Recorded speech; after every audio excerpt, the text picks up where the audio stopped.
Aleluia. Glória a Deus. Meus irmãos, boa noite. Paz seja com todos vocês. Primeiramente, parabéns a todas as mamães. Estava me lembrando que uma das personagens femininas de maior expressão no Antigo Testamento, Débora, uma mulher que tinha algumas credenciais. Dentre as credenciais que ela tinha credencial de profeta, profetisa e também de juíza. Mas num dos momentos mais difíceis da história de Israel, momento de opressão, de dificuldade extrema, ela num cântico disse: até que eu me levantei, como mãe em Israel me levantei. Então ela ocultou naquele momento suas credenciais de profetisa, de juíza, e enalteceu-se como mãe em Israel. Isso fala do poder da maternidade. Você pode ser uma profetisa, você pode ter uma palavra na sua boca, mas nada disso substitui essa autoridade e esse poder que a maternidade tem. Deus abençoe todas as mamães, tá bom? Pega a sua Bíblia nesta noite, abra comigo no segundo livro da Bíblia. É o livro do Êxodo. O capítulo é o de número 31. Êxodo, capítulo 31, versículo 18.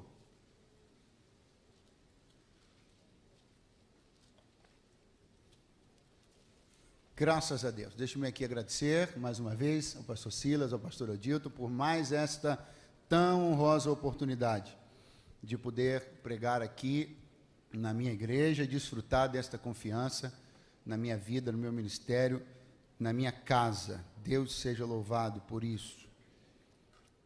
Capítulo 31 do livro do Êxodo, versículo 18. Quantos encontraram podem dizer: eu amo a Bíblia. Eu amo a Bíblia. Que coisa boa. Está escrito: e Deus deu a Moisés, quando acabou de falar com ele no Monte Sinai, as 2 tábuas do testemunho, tábuas de pedra, escritas pelo dedo de Deus. Verso 1 do capítulo 32. Mas vendo o povo que Moisés tardava em descer do monte, acercou-se o povo de Arão e disse-lhe: levanta-te, faze-nos deuses que vão adiante de nós, porque quanto a este Moisés, o homem que nos tirou da terra do Egito, não sabemos o que lhe sucedeu.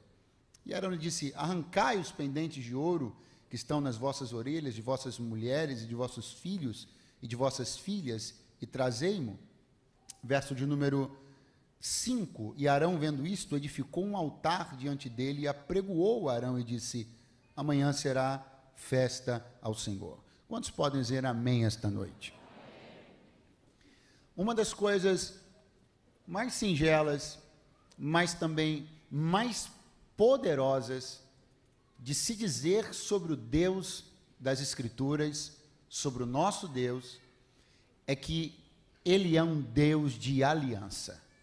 Eu queria que você pudesse repetir isso, diga comigo: Deus, diga o Deus da Bíblia, diga o meu Deus, é um Deus de aliança.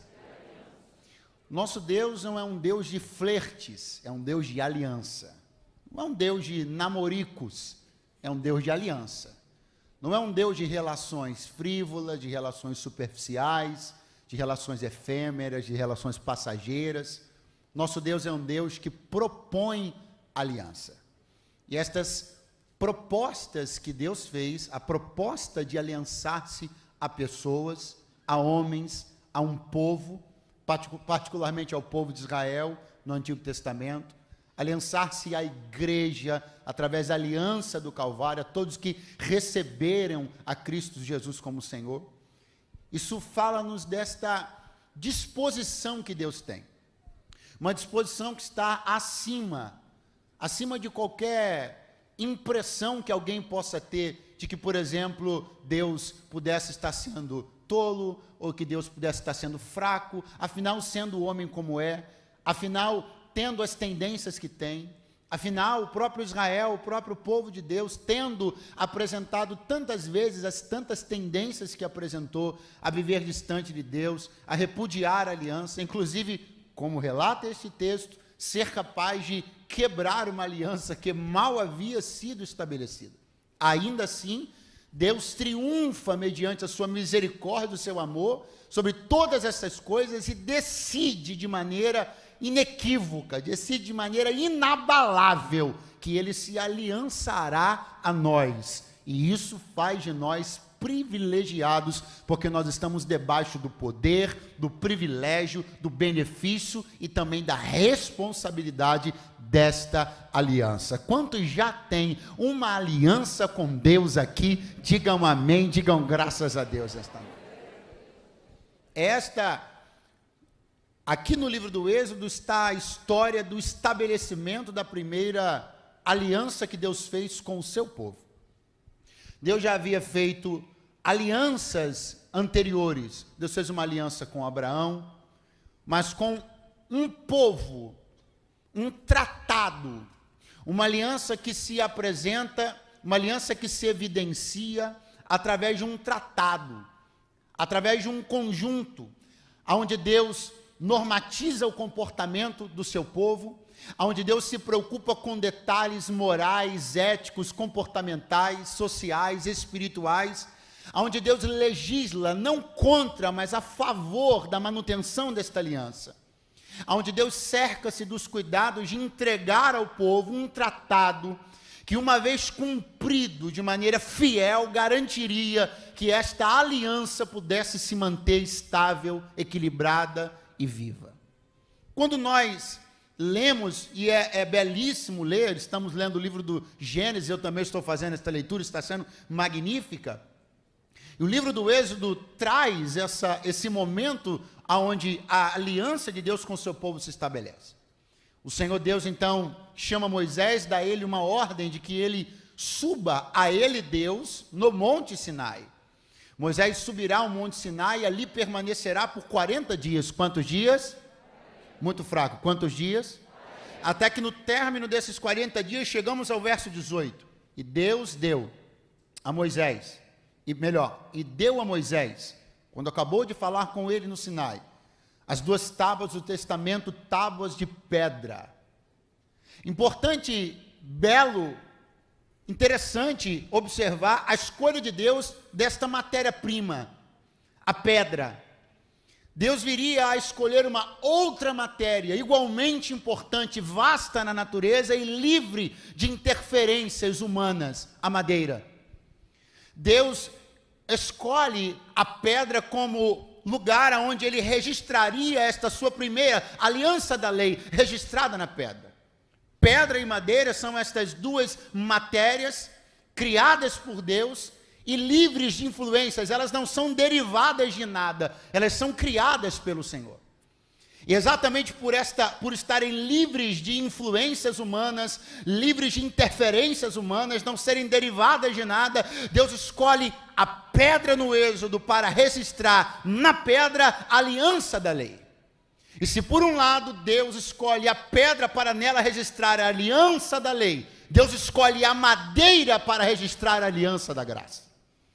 Essa escolha que Deus faz soberanamente para retratar a pureza, para retratar que aquilo era apenas entre ele e a quem ele estava escolhendo. Ninguém interferiu nesta pedra, ninguém manipulou esta pedra, o próprio Deus registra a aliança da lei nela, e lá no Novo Testamento, lá para a glória do nome daquele que triunfou sobre a morte, para a minha alegria e para a sua alegria, no madeiro que estava sobre o Gólgota, nas mãos do Filho de Deus, foi registrada a aliança da graça pela qual somos salvos. A Ele louvor, a glória e a honra nesta noite.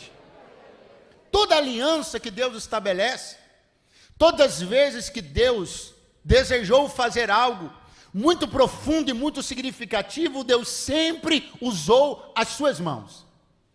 Isso fala-nos dessa preocupação que Deus tem de dar um caráter distinto em relação àquilo que Ele faz literalmente com as mãos, a qualquer outra coisa que Ele tenha feito. Vide, por exemplo, a criação de todas as coisas.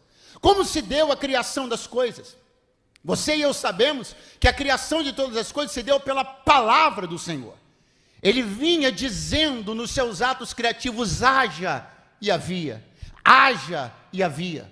Mas de repente, depois de ter feito tantas coisas mediante a palavra do seu poder, ele decide então criar aquilo que seria a coroa da sua criação. E justamente para distinguir esta criação de todas as outras, eu estou falando do homem. Como Deus faz o homem? Do pó da terra. Uma feitura manual. Eu não sei você, mas eu creio na literalidade disso. Eu não creio numa linguagem metafórica ou alegórica. Eu creio que de fato Deus fez o homem assim. Deus fez o homem com suas mãos. Deus pôs as mãos no barro. Eu creio que Deus fez isso, porque eu verifico que Deus viria fazer isso outras vezes. Todas as vezes que ele quisesse dar uma evidência diferente, distinguir uma coisa, ele colocaria a mão. Olhe isso que está escrito aqui. Tábuas escritas pelo dedo de Deus. Os outros tratados, as outras alianças, as outras coisas podem ter sido escritas por terceiros, mas esta aliança aqui, a primeira aliança de Deus com o seu povo, está escrito que ele pôs a mão, escritas pelo dedo de Deus. Pastor, mas isso foi para Israel, e a nossa aliança? A nossa aliança Deus também pôs a mão.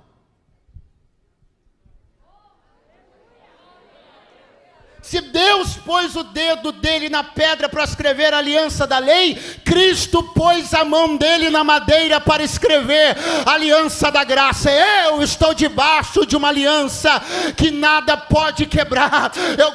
Eu quero incentivar você a tirar alguns segundos na noite deste domingo para pensar que a aliança que ele tem com você excede todo e qualquer tratado conhecido. Não é num papel que é amassado e jogado fora, não é descartável, não pode ser anulada ou aniquilada pela vontade de ninguém, está acima de todas as coisas, é uma aliança de sangue, de entrega, de poder, e você e a tua casa estão debaixo desta aliança. Oh, glória a Deus. Aliança de poder, aliança de poder, escritas pelo dedo de Deus. Há uma informação, capítulo 32 e verso 15, diz o texto que as tábuas foram escritas de ambos os lados. Diga comigo, as tábuas da lei foram escritas de ambos os lados. Veja que existe uma figura nisto. O Antigo Testamento está impregnado, positivamente falando, de figuras. Figuras através das quais nós entendemos caminhos, apontamentos, formas de Deus manifestar coisas, desejo, sentimento, coração. É óbvio que Deus poderia ter talvez escrito num pedaço maior, suficientemente capaz de ser usado de um único lado. Mas diz-nos do texto que Deus escreve esta lei numa pedra e ele a escreve em ambos os lados. É fácil você entender, eu vou dar um exemplo. Se você tem uma coisa aqui, escrita de um lado só, se você virar isso, virar o lado que está escrito, você omite o que está escrito e não mostra mais nada. Se você repousar em cima de um lugar, o lado que está escrito, você omite o que está escrito e do outro lado não tem nada. Mas a tábua estava escrita dos dois lados. Portanto, independentemente de como ela era repousada, onde era colocada, sempre estava visível a mensagem que ela queria entregar. Eu quero que você entenda que Deus está estabelecendo, demonstrando um código. Deus está apresentando, Deus está deixando uma impressão digital, uma marca do seu sentimento, uma forma de nos entregar, de nos comunicar algo a respeito da sua vontade. E isso diz respeito a entendermos sobre a não tarefa, não nos empenharmos em esconder de maneira alguma, coisa alguma acerca disto aqui. Isto aqui não é para ser escondido.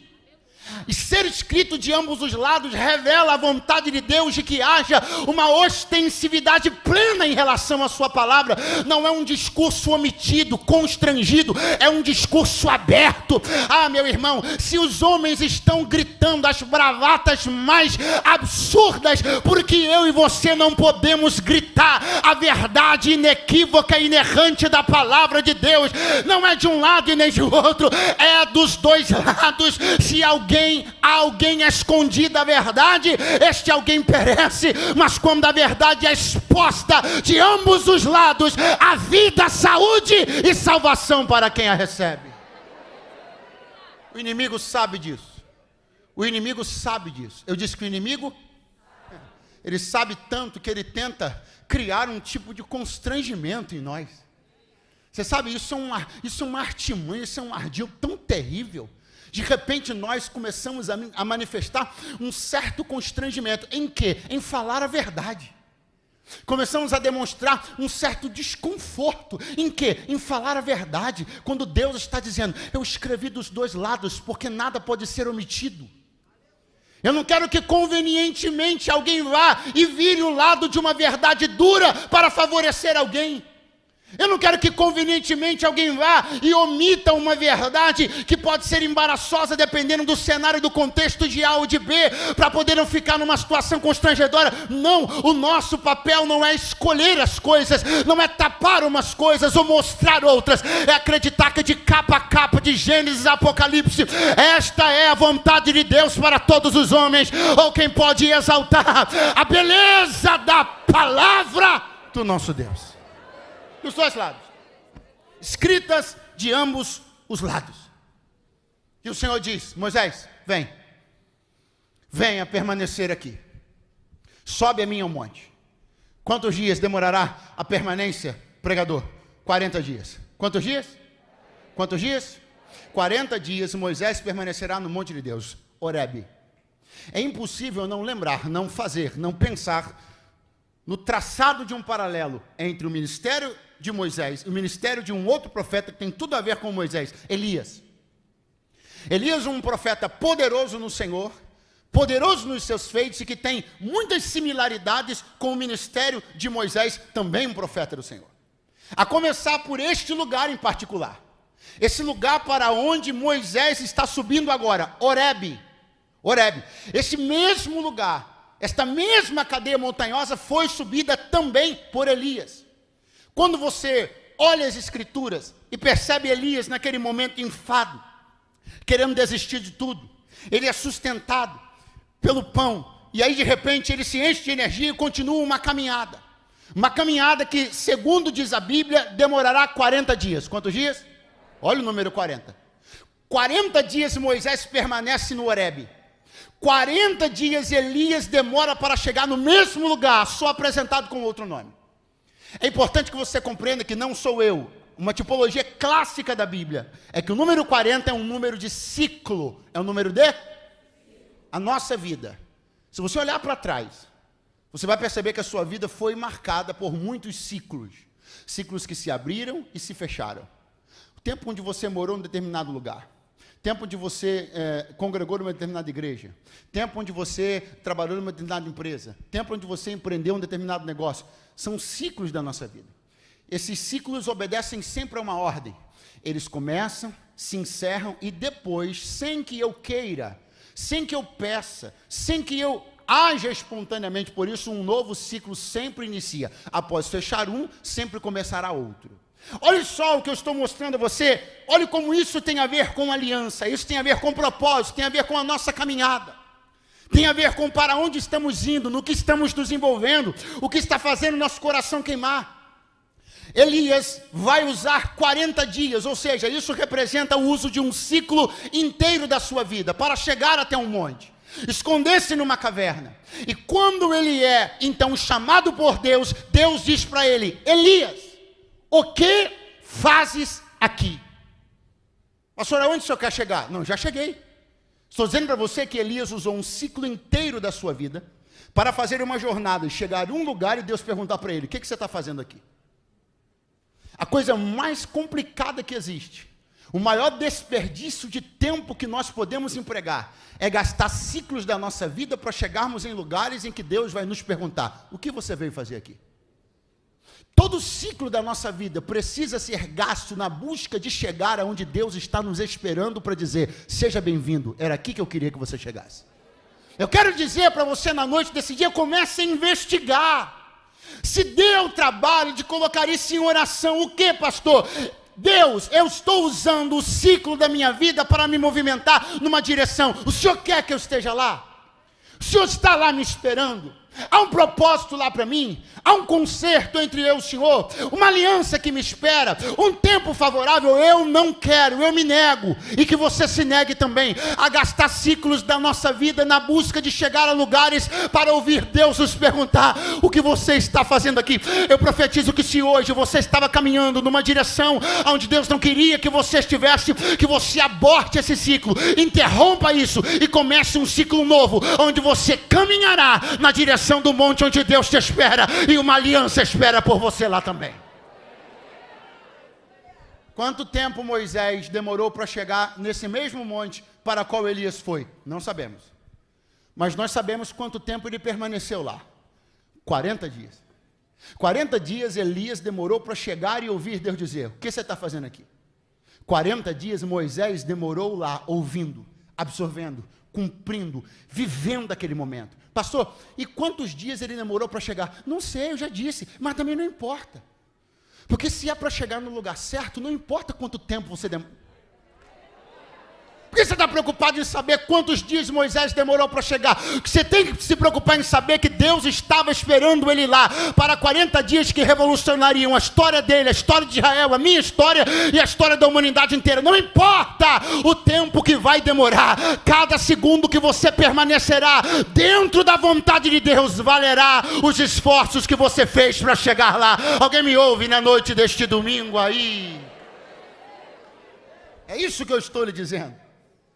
Ciclos, alianças, e de repente Moisés está lá em cima, recebendo tudo aquilo de Deus, ouvindo Deus, ouvindo as normas que Deus estabelecia, os códigos que Deus estabelecia, os códigos morais, comportamentais, ouvindo, instruções específicas, minuciosas, sobre todas as coisas que estavam relacionadas ao culto, à adoração, às práticas litúrgicas, e ouvindo.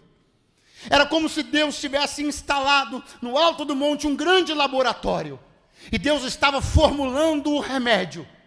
Deus estava trabalhando em algo que seria entregue ao povo, e se o povo soubesse lidar com aquilo, o povo manteria a comunhão e a aliança. Mas veja, diz-nos a Bíblia, que de repente começa uma confusão no arraial.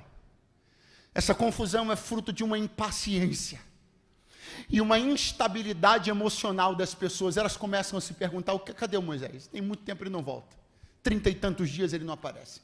Não há sinal algum. Pelo que a gente estava vendo, um monte tremendo, fumegando. Deus deve ter matado ele. Só pode ter sido isso. Deus matou ele. As pessoas começam a ficar desconfortáveis com a demora de Moisés. E aí vão chamar Arão, que estava incumbido de exercer uma chefia do povo na ausência de Moisés. Chamam Arão, dizem: Arão, é o seguinte, faze para nós deuses que possam continuar a nos orientar nessa trajetória, porque quanto a este Moisés, nós não sabemos o que aconteceu com ele. Quero que você compreenda que a partir desse momento o coração de Arão será afetado. E uma vez afetado, ele vai tomar uma iniciativa, e como líder do povo, naquele momento, essa iniciativa vai desembocar numa desgraça generalizada sobre todo o povo, porque, como você deve se lembrar, isso vai decorrer na construção de um bezerro, e esse bezerro será adorado, e o povo então vai quebrar a aliança que Deus acabara de estabelecer. Mas veja como isso acontece, porque estas catástrofes gigantescas, esses problemas enormes, estas quebras brutais de aliança, elas têm seu início, elas têm uma história, têm um caminho percorrido. Não é assim. Veja só o que está acontecendo. Olha onde eles estão tocando em Arão. Eles estão dizendo: nós não sabemos o que aconteceu com Moisés. Eles estão dizendo: a maior possibilidade é que ou Deus tenha matado ele, ou ele mesmo tenha desistido. Pode ser que ele tenha ido embora. Quando estas coisas começam a ferver na mente de Arão, elas encontram um coração que havia passado por algo semelhante. Porque eu preciso lembrar a você que este Moisés que está sumido há 30 dias, a última vez que ele sumiu 40 anos. Então as pessoas estão sob aquela influência, sob aquele medo. Qual medo? De serem abandonadas de novo. Nós tínhamos uma expectativa. Foi-nos anunciado que um de nós estava residindo no palácio. Parecia-nos que era ele. 40 anos ele está desaparecido. Se enrolou numa situação de um homicídio e sumiu. 40 anos, de repente ele dá as caras, dizendo que Deus o mandou de volta. E agora ele some de novo. Quando Arão ouve isso, Arão é o irmão que foi abandonado pelo seu irmão. Seu irmão mais novo o abandonou por 40 anos. Não disse tchau, não deu um beijo, não deu um abraço. Foi uma esperança que se frustrou. Uma expectativa que não foi avante. Quando o povo diz isso, a gente não sabe o que aconteceu com ele. Arão revive a dor daquele abandono. Aquilo desestabiliza, colapsa ele. Ele diz assim, é verdade, ele deve ter ido embora de novo. Eu penso no seu coração, eu penso em dizer a verdade, ele não deve voltar mais. Vamos resolver isso aqui. Faz o bezerro de ouro e a desgraça está feita. Por que a desgraça está feita? Porque Arão considerou que seria traído de novo, abandonado de novo. Pastor, onde o senhor quer chegar? Olha o que eu disse para você há pouco. Todas as grandes tragédias, as quebras brutais de aliança, elas sempre têm um início. E se tem uma coisa que o nosso adversário gosta muito de fazer para startar quebras de aliança, é isso aqui. Fazer com que você reviva a expectativa dolorosa de ser abandonado de novo, traído de novo, de que não dê certo de novo, dessa vez não vai dar certo de novo. Talvez essas pessoas não sejam tão boas, talvez elas sejam tão ruins como as outras que eu conheci anos atrás, talvez isso, talvez esse pregador, talvez essa mensagem, talvez essa noite de domingo, talvez tudo isso seja reviver de novo aquilo. E aí a gente começa a repensar, se tudo isso que a gente tem feito até agora, chegar até aqui, dispor-se a crer, atravessar o mar, se tudo isso vale a pena, afinal, eu posso ser traído de novo, abandonado de novo, a minha esperança pode ser frustrada de novo, destruída de novo, mas Deus me trouxe aqui esta noite de domingo para dizer uma coisa para você. Tape os teus ouvidos. Esta voz quer desequilibrar você, esta voz quer desestimular você de um tempo e de um momento revolucionários na sua história. Uma aliança está sendo formulada, um tempo novo está para começar. Não, você não vai viver as mesmas decepções de novo. Não, as mesmas traições e dores não serão repetidas. Não. As coisas vividas no Egito ficaram no Egito. Agora é Canaã, é aliança, é gente boa, é crente bom, é liderança fiel, é gente leal. Esse não é o tempo de reviver as mesmas dores, é o tempo de viver as novidades de Deus. Tire isso da sua cabeça. Tire da sua cabeça. Porque senão, Arão, você vai perder. Você vai perder. O que você vai perder? Você vai perder a oportunidade de fazer uma grande estreia. Você vê o que? Você percebeu o que Arão fez? Pastor Arão, o que isso tem a ver comigo? Tudo a ver. Olha o que Arão fez. O que ele está fazendo? Ele faz um bezerro de ouro. E ele está ali agindo como um sacerdote diante de um altar pagão e de uma imagem pagã. Quando Deus desenhava lá no monte para ele um sacerdócio diante de um altar de verdade, de um fogo de verdade, ele precipita a sua estreia, estreando diante do altar errado. Muito cuidado, porque tudo que o meu e o seu adversário quer é que você precipite a sua estreia, que você estrague sua estreia, que você acabe por ser quem Deus queria que você fosse, mas exercendo isso no lugar, tempo e situação erradas. Não é para o altar do bezerro, Arão, é para o altar que eu estou preparando. Eu estou desenhando um espaço para que você oficie. Eu estou preparando, eu estou aqui conversando com seu irmão, estou dando a ele orientações acerca de um lugar que será preparado para que você exerça o ministério. Então não é aí, Arão, pastor, você pode ser mais claro, posso. Deus está trabalhando e preparando algo para que você exerça o que você tem de melhor. Não queime a largada, não estrague a estreia. Ah, pastor, mas eu tenho voz. Espere o altar, não gasta no karaokê da birosca, não. Assim te diz o Senhor na noite desse domingo. Não queima a largada, não estrague a estreia. Eu tenho para você um lugar e um tempo para que você manifeste teu dom e teu talento. Quantas vezes, irmão? Sabe o que você já sabe? Que você é bom nisso. Sabe o que o inimigo já sabe? A mesma coisa, que você é bom nisso. Então tudo que ele vai querer fazer é começar a botar lenha para que você, que já sabe que é bom nisso, e ele também sabe que você é bom nisso, só que você não sabe esperar o tempo da formulação, do espaço e da circunstância certa, para que você exerça aquilo que você é bom. Então ele vai dizer, já que está demorando muito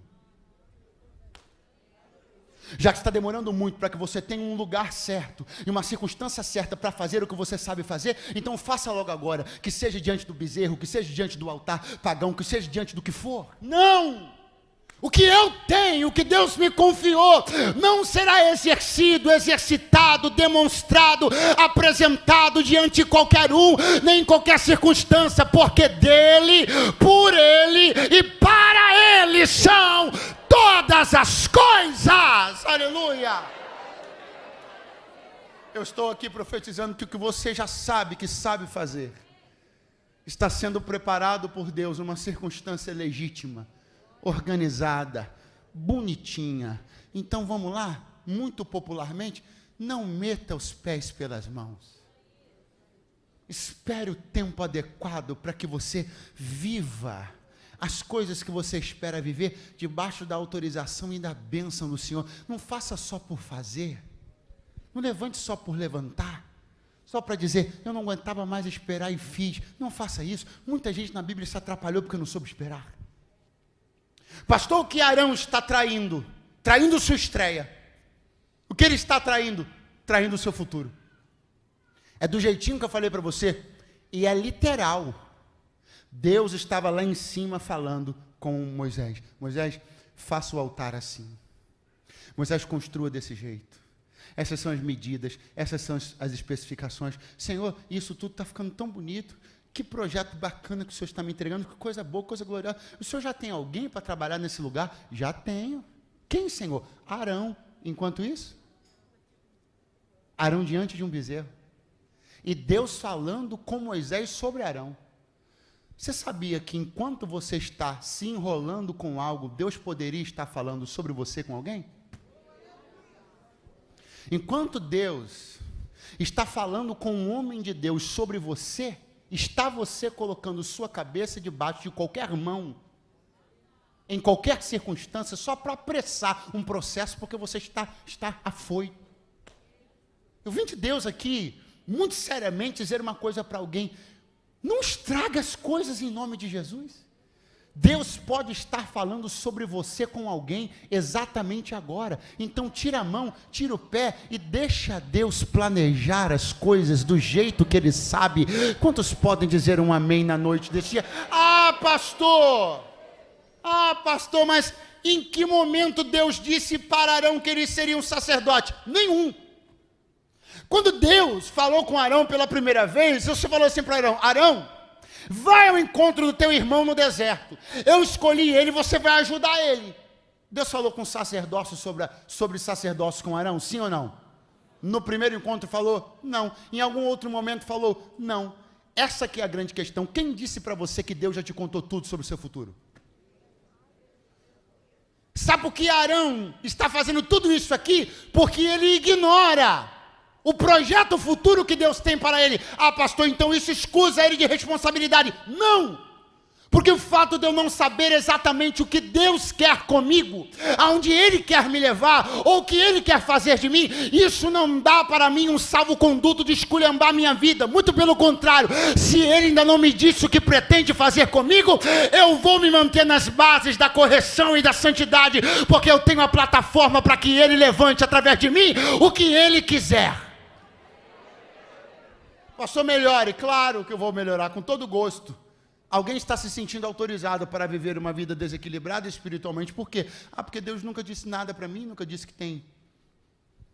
Eu não tenho ordem na minha vida devocional, eu não levo as coisas de Deus a sério. Por que você não faz isso? Porque nenhum profeta veio nunca dizer que Deus quer isso de mim, ou Deus planeja isso sobre o meu futuro. Deus também nunca disse para Arão que ele seria um sacerdote, mas já estava no coração de Deus. Quem te disse que Deus conta tudo no início? Pastor, o que eu tenho que fazer? Se prepara para o que ele te mandar. Esteja pronto a fazer qualquer coisa, da portaria ao púlpito, e não que isso seja uma escala ascendente, estou falando de distância. O que ele for te mandar fazer, onde ele te colocar, você já está pronto. Eu ainda não recebi o anúncio de todo o meu futuro, mas já criei a plataforma. Então, o que Deus quiser colocar, eu já criei a plataforma. Compromisso, vida com Deus, retidão, santidade. Senhor, pode anunciar, a minha plataforma está pronta. Pare de se amparar na desculpa de que supostamente você é alguém de quem Deus requer menos. Não, isso é coisa para os pastores. Não, isso é coisa para quem prega. Não, isso é coisa para quem canta. Não, primeiro, quem disse que você também não pode fazer isso? E apenas Deus ainda não te anunciou? Segundo, independentemente do exercício, se ostensivo ou não, se no púlpito ou não, se no microfone ou não, tu és um agente de Deus aonde você for. Então preserva teu testemunho, guarda a tua vida com Deus, esteja pronto para o que Ele te mandar fazer. Aí vem Deus e diz: Moisés, lá embaixo as coisas se complicaram muito. Moisés, desce depressa, porque o povo se apressou em envolver-se em pecado e quebrar a aliança. Desce depressa. Desce logo, Moisés. Agora, pense comigo uma coisa muito importante e interessante. Você acha que Deus, de repente, do nada, deu uma olhada lá para baixo e foi surpreendido pelo que viu? Ou Deus já vinha acompanhando o desenvolvimento daquele pensamento, daquela intenção e da execução da idolatria que estava se formando lá embaixo? Alternativa 1 ou 2? Óbvio que Deus já vinha acompanhando isso. Aí de repente Deus chega para Moisés e diz assim: Moisés, desce, corre. O povo se apressou. E aí alguém pode parar e dizer: não entendi. Então, Deus foi pego de surpresa? Não. Ele já vinha acompanhando? Sim. Então, por que quando Deus começou a perceber que uma coisa estava começando a acontecer, Deus não parou e disse: Moisés, desce? Não nos parecia ser mais efetivo que Deus tivesse, no primeiro indício, na primeira percepção de que uma coisa destrutiva estava sendo construída lá embaixo, Deus estava uma pausa, disse assim: espera aí, Moisés. Lá pelo 25º dia, pelo 32º, Moisés, só um instante, desce lá e resolve isso aqui, sobe depois que a gente continua. Não. Primeira coisa que você precisa entender é que muitas vezes, sabe aquela coisa de eu fui o último a saber? Muitas vezes você vai ser o último a saber mesmo. Mas não é porque Deus não sabia desde o início, é porque Ele estava tratando uma coisa com você que não poderia ser interrompida. Então a gente pensa que a melhor coisa é saber o quanto antes. Não, a melhor coisa é saber só quando o remédio estiver pronto. Eu disse para você que Deus instituiu um laboratório lá em cima do Sinai, e Deus estava formulando o remédio.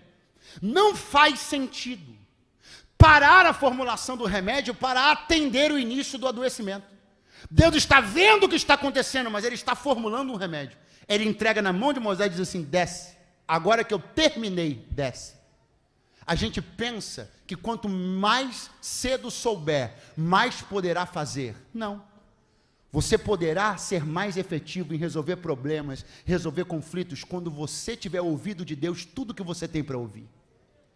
Não é vantajoso, não é interessante que Deus interrompa um diálogo onde você está sendo ministrado para que você saia correndo e resolva um problema. É melhor que você termine de ouvir tudo que você tem para ouvir, seja abastecido, receba de Deus, seja ministrado. É por isso que algumas pessoas aqui andam se surpreendendo. Eu fui o último a saber, mas quando você chegou a saber, você já estava pronto para lidar com isso. Deixa Deus terminar de entregar o que tem para entregar, dizer o que tem para dizer. Não saia afoito pensando que você será mais efetivo se chegar antes. Você será mais efetivo se chegar preparado. A gente pensa que quebrar a formulação do remédio resolve a doença. Não tem que deixar o remédio ser totalmente administrado. Vai lá agora. Agora que eu terminei a formulação, botei a tampa, Moisés, no frasco, toma a tábua, desce agora. Vai, Moisés. E eu começo a encerrar dizendo que vai descendo, Moisés. Aí ele encontra Josué no caminho. E Josué começa a ouvir um barulho lá embaixo. Aí Josué diz assim, olha, chefe, esse barulho aí é de festa, hein?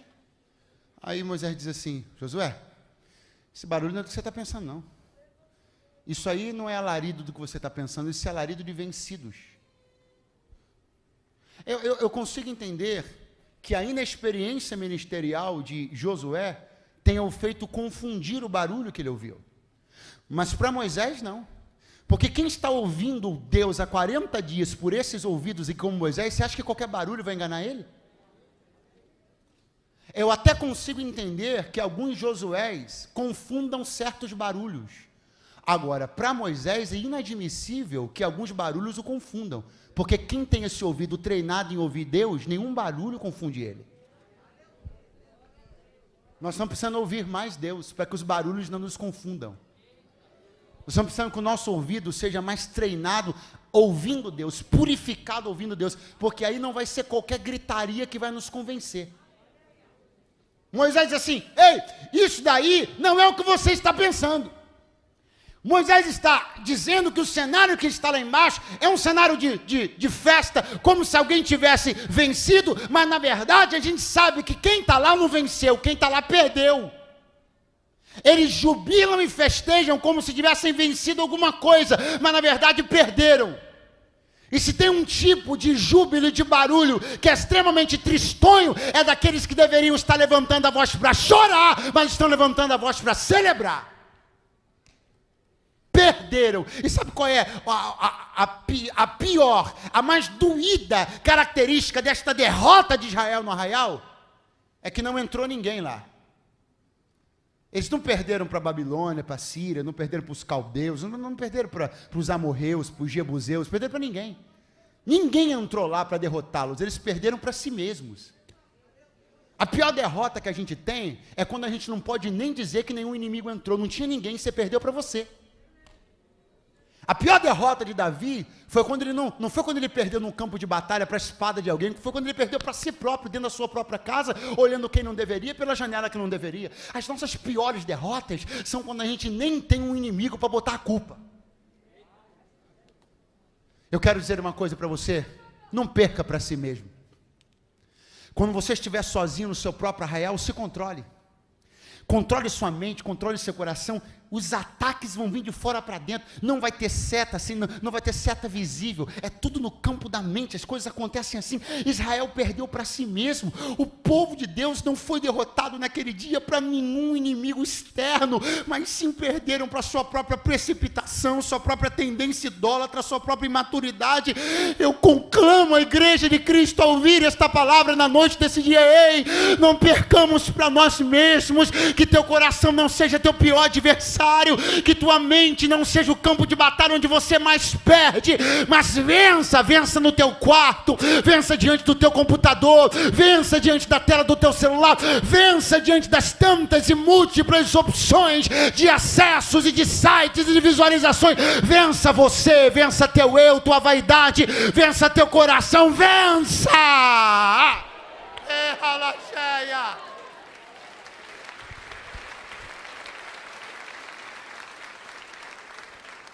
Quando Moisés chegou lá embaixo, que ele olhou aquilo, ele chega para Arão e diz, Arão, o que foi que você fez?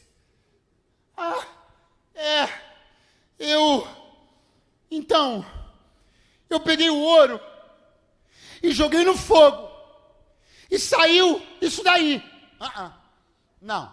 Não foi assim. Fala para o seu vizinho assim, ó, não foi assim. Tem uma omissão aqui. Não foi um descuido, foi uma omissão planejada. Uma omissão planejada. Na hora de desenvolver a narrativa dos fatos, ele omite uma coisa. O quê? O que está no texto. Está no texto que quando o ouro é apanhado, Esse ouro é colocado num buril. Isso é uma ferramenta de dar forma às coisas.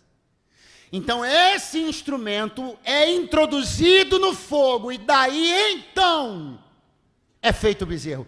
Mas perceba, ele omite a utilização desse instrumento de forma. Ele diz assim, eu peguei o ouro, joguei no fogo, e saiu isso aí. Eu pergunto de novo para você, foi assim? Foi assim? Arão está desejando chamar de acidental aquilo que foi proposital. Está dizendo, eu joguei no fogo, saiu isso aí. Não, não saiu isso aí, você formou isso aí. Isso aí não é um acidente, isso aí foi um plano. Você deu uma forma para isso, você quis que as coisas acontecessem desse jeito, mas você está convenientemente pulando essa parte e querendo reputar, jogar na conta do acidente aquilo que foi um plano. Isso nunca vai dar certo com Deus. Porque esse tipo de coisa, a gente não consegue dar nem mais um passinho na direção da misericórdia e do favor de Deus, enquanto a gente não começar a agir com total verdade sobre os fatos. Deus me trouxe aqui para dizer uma coisa. Deus me trouxe aqui para dizer uma coisa. Quando você for contar uma história para Deus, quando você for estar diante de um homem de Deus para relatar um fato, não omita nada, isso não vai te ajudar. Não omita a utilização de meios, não omita a participação de pessoas, não omita a utilização de ferramentas, não omita planejamentos. Conte com todos os detalhes, porque isso dirá respeito ao tanto quanto você está comprometido em não fazer mais a mesma coisa. Quem está aí, diga alguma coisa, por favor. Diga um amém, um graças a Deus. Como é que é? Foi assim? Foi? Não foi. Por que não foi? Porque o fogo não cria nada com forma. Vamos pensar um cadinho para encerrar? Repete comigo, por favor. O fogo não cria nada com forma. Pega uma coisa e joga dentro do fogo. Vai sair com forma? O fogo vai fazer com que aquilo se torne abstrato, tal qual abstrato ele é. Pega uma coisa que derrete, joga no fogo. Vai sair com forma definida, tangível? Não. Vai sair uma coisa disforme. Porque é isso que o fogo faz. O fogo faz o trabalho que quer. Vou repetir. O fogo faz o trabalho que quer. Pastor, mas esse fogo aqui fez um buril. Sim, exatamente. Fez um bezerro. Sim, exatamente por isso esse fogo aqui não é do altar de Deus. Porque o fogo do altar de Deus nunca vai produzir o que eu quero que ele produza. O fogo do altar de Deus vai produzir o que ele quer produzir. Pastor, mas eu conheço um lugar onde a gente vai lá e pega o que quer. Eu conheço um lugar em que a gente é chamado para ir lá e a gente pega o que quer, o que a gente quiser sai do fogo. Ah, esse altar não é de Deus, não. Porque o fogo de Deus não obedece às minhas formas. O fogo de Deus pega as minhas formas e as derrete, as consome e entrega e faz o que ele quiser. Eu quero dizer uma coisa aqui. A pergunta que não quer calar. Por que esse instrumento está presente na caminhada de Arão e do povo de Deus? Por quê? Por que começar uma trajetória nova para um lugar novo e uma vida nova levando uma forma velha? Qual é o sentido de sair de dentro de um país, indo na direção de uma terra que Deus prometeu aos seus ancestrais, crendo nesse Deus, caminhando por fé, e para que levar uma forma, um instrumento típico de uma vida que você não vive mais? Porque no fundo, lá no fundo, você não perde esta mania de querer controlar os resultados. Você não perde essa mania de querer fazer as coisas como você quer. E sabe por que essa caminhada, que é nova, está com cara de velha? Porque você não larga as formas antigas.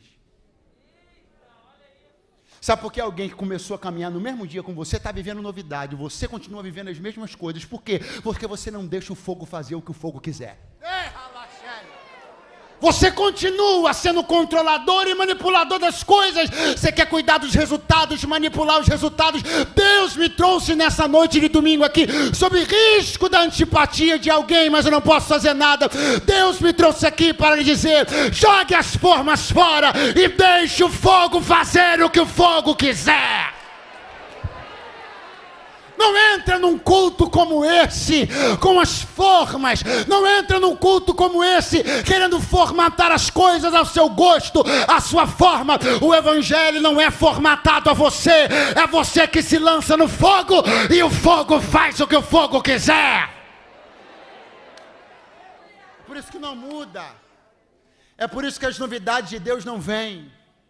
É por isso que a caminhada que é nova continua com um aspecto de velha. Porque você não larga a forma. Porque você quer que o bezerro pule do fogo. Me mostra, se você conseguir achar na Bíblia, um dia, aonde no altar de Deus o bezerro pulou do fogo, se você achar, eu peço desculpa por ter pregado essa mensagem. Nenhum dia, bezerro ou animal pulou de fogo nenhum. Não é um animal que sai do fogo, as pessoas entregam o animal no fogo. Pastor, não entendi nada, vai entender agora, porque o altar não é lugar de distrações, é lugar de entrega.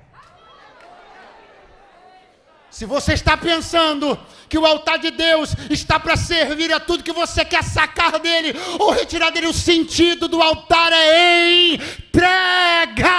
O reino de Deus é entrega, o evangelho é entrega, a Bíblia é entrega, o Antigo Testamento é entrega, o cerne do evangelho é entrega, porque Deus amou o mundo de tal maneira que deu seu filho unigênito, o cordeiro pulou no fogo por mim e por você.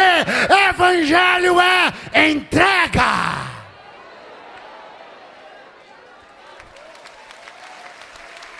Eu sei, eu compreendo que em dado momento nossa necessidade, nossa expectativa, ela é cativada quando de repente você está passando, não sei se é a TV, não sei se o rádio, não sei aonde, não sei se uma placa, um outdoor, e de repente, de alguma maneira, a necessidade que você tem, ela é pescada por um tipo de convite onde você é levado a pensar que, aproximando-se do fogo, vai pular de lá o bezerro que você quer, vai pular de lá tudo que você espera, enquanto Deus está dizendo, por que você não experimenta se aproximar e entregar? Sem formas, diga para alguém do seu lado, sem formas, sem essa expectativa que você insiste em não largar, de que, pastor? Controlar tudo, controlar os resultados, controlar a mensagem. Eu já vi onde essa mensagem vai dar. Para de controlar as coisas. Eu acho que eu já sei onde esse culto vai dar. Para. Pegue suas formas, deixe-as do lado de fora, jogue-as no lixo. Eu não preciso, eu vou deixar o fogo à vontade. Aleluia. Ou levante a mão mais alto que você puder. Eu vou deixar o fogo à vontade. Se mais alguém aqui na noite, pastor, não congresso fogo para o Brasil, não, eu sei, é noite de domingo, mas o fogo está à vontade, porque esse altar é de Deus. Aqui não tem manipulação de fogo, aqui o fogo faz o que o fogo quiser, aqui a gente não controla as coisas para que os efeitos saiam como a gente quer ou espera. O fogo é dele, o altar é dele, eu jogo lá e vejo o que vai dar. A minha vida está totalmente confiada e entregue. Eu já me livrei de todas as minhas formas.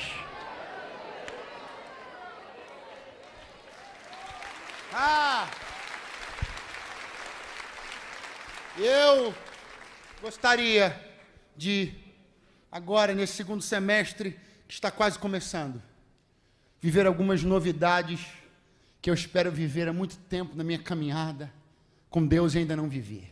Então você veio no lugar certo, porque Deus me trouxe para te dizer o que vai fazer com que você viva essa segunda parte desse ano de um jeito diferente. É só você deixar o fogo fazer o trabalho dele. Tira a mão, irmão, tira o pé, tira tudo. Quebra a forma, arrebenta tudo, deixa para lá.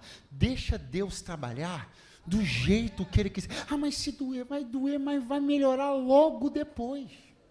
Mas se eu perder, meu irmão, ninguém perde mais do que Deus tem a capacidade de dar. Fica tranquilo, deixa Deus fazer o trabalho dele, deixa Deus agir na tua vida, em todos os cantos, meandros, sentidos, significados. Pare de pôr senhas, pare de pôr barreiras, pare de pôr gavetas, pare de trancafiar, pare de ter porões na vida.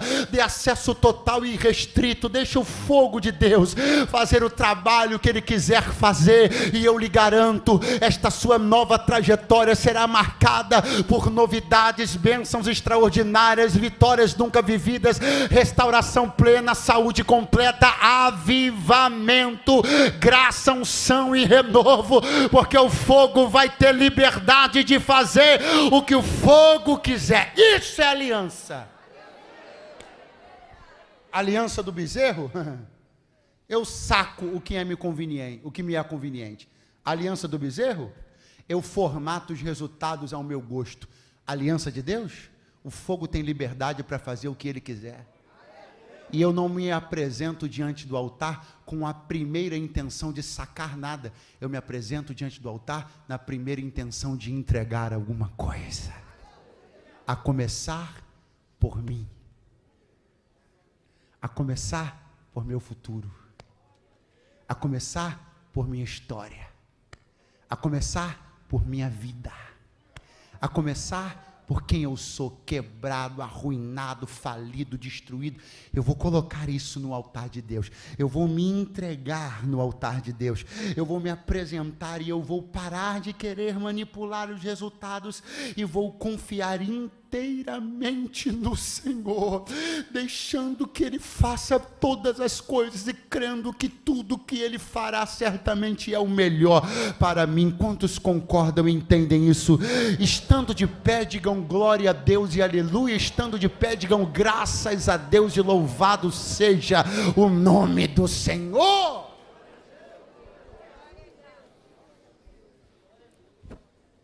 Durante muito tempo, não é carne nem sangue quem me diz isso, mas sim o Espírito de Deus.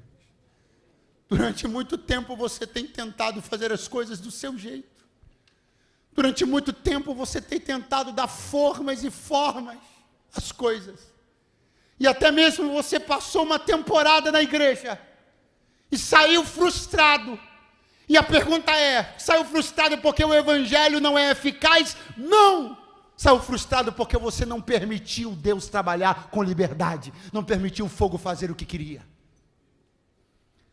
O tempo que você passou na igreja não produziu os efeitos que deveria ter produzido, a mudança que deveria ter produzido, porque você veio caminhar para Canaã, mas trouxe as formas do Egito. Só que desta vez, no ciclo que se inicia hoje, Deus manda eu dizer a você, vai ser tudo diferente, porque você não começa esse novo ciclo com as suas formas velhas, você começa esse novo ciclo entregando tudo no altar. Eu quero saber aqui esta noite, alguém aqui já tentou? Alguém aqui já passou um tempo da sua vida, um ciclo da sua vida aqui? Quando eu digo aqui, não propriamente nesta igreja, mas em qualquer outra. Mas você saiu frustrado com os resultados e a verdade é uma só. Só parece que não deu certo, não é porque o evangelho não é eficaz, é porque você não deixou Deus trabalhar. Só que Ele me trouxe aqui esta noite para te dizer, começa um ciclo novo, eu e você. Começamos uma aliança. Eu restauro a aliança que você quebrou hoje. Eu era a única pessoa que tinha todo o direito de não querer aliança com você nunca mais. Mas eu vim aqui esta noite para lhe dizer, assim te diz o Senhor, eu aceito restaurar a aliança contigo outra vez. E se tu se despires das tuas formas e deixar eu trabalhar, diz o Senhor, tu verás o que eu vou fazer na tua história. Eu tenho uma pessoa na noite deste dia me ouvindo aqui, que já tentou uma vez, quebrou uma aliança com Deus, mas quer restaurá-la começando hoje do jeito certo? Me dá um sinal com a mão onde você estiver. Saia do seu lugar e por favor venha aqui no altar. Eu estou começando, eu sei que estou começando do jeito que normalmente não se começa. Mas eu estou começando a chamar aqueles que já passaram por aqui, que já tiveram uma aliança com Deus uma vez na vida, duas, não sei, mas quebraram essa aliança. Você quer restaurar a sua aliança com Deus? Sai do seu lugar agora, onde você estiver, e vem aqui à frente agora. Vem aqui, por favor. Venha para deixar Deus fazer do jeito dele. Vem desarmado, vem sem forma, vem para deixar Deus trabalhar do jeito que você não deixou da outra vez. Agora é outra coisa, a conversa agora é outra. Agora é Deus tratando contigo com liberdade absoluta. Não tem restrição, é Deus tratando contigo. Oramacheia. Quem precisa restaurar a sua aliança com Deus, o convite ainda está aqui, ó. Pode vir. Está na galeria, eu espero você chegar. Pastor, não posso restaurar. eu preciso estabelecer uma aliança. Eu nunca fiz uma aliança com Deus na minha vida, pastor. Mas hoje eu estou ouvindo essa palavra, tem muita coisa que eu não entendi muito bem. Umas coisas da Bíblia que eu não entendi muito bem, não. Agora, uma coisa eu sei, eu quero fazer uma aliança com Deus. É isso que você concluiu? Isso basta. Vem fazer uma aliança com Deus hoje. Através de Jesus Cristo. Jesus Cristo. Ele que cravou suas mãos no madeiro para registrar a aliança da graça. Oh, glória a Deus. Para apresentar-nos um novo e vivo caminho através do seu sangue. A aceitação para você nesta noite. Não importa o quanto você desceu, o que aconteceu, o que você fez. Não importa os lodos, as lamas. Ele te lava com o sangue dele nesta noite. Te toma pela mão e te diz: eu te recebo, eu te restauro. Vem! Glória a Deus. Pastor, eu não posso fazer uma aliança com Deus. O que eu andei fazendo é grave demais. Onde eu andei indo, os lugares que eu desci, os poços que eu desci foram muito fundos. As coisas que aconteceram, eu não tenho. Essas pessoas que estão indo aí na frente, pastor, eu tenho certeza, esse pessoal não viveu o que eu vivi, não. O pessoal não andou por onde eu andei, não. Eles, Deus aceita. A mim Deus não vai aceitar de jeito nenhum. Ah, meu irmão, você não tem ideia da história de tantas das pessoas que estão aqui hoje, que você dá uma olhadinha e diz assim: que cara de crente, mas você não tem ideia onde esse camarada andou. Você não conheceu ainda e não experimentou o poder do sangue de Jesus. Mas eu estou aqui para te anunciar, e tenho milhares de testemunhas: não tem mancha que esse sangue não lave, não tem escuridão que essa luz não dissipe, não tem trevas que essa luz não vença, não tem abismo que a mão de Deus não te ache e não te restaure. Provai e vede que o Senhor é bom. Eu vou te dar mais 10 segundos para você sair do seu lugar e vir aqui agora experimentar uma aliança com Deus para mudar a tua história. Sai do teu lugar aonde você estiver. Se estiver na galeria e quiser descer, só acenar com a mão que nós vamos esperar você. Pode sair da galeria e descer, que nós vamos esperar você chegar aqui. Esse momento é seu, é reservado para você. É o momento ápice dessa reunião, é a porta aberta, é o convite da salvação sendo feito, é Jesus dizendo: quem tem sede, venha. Tal qual Jesus se levantou no último dia da festa e fez o convite universal. Nos últimos minutos dessa festa, o convite está sendo feito.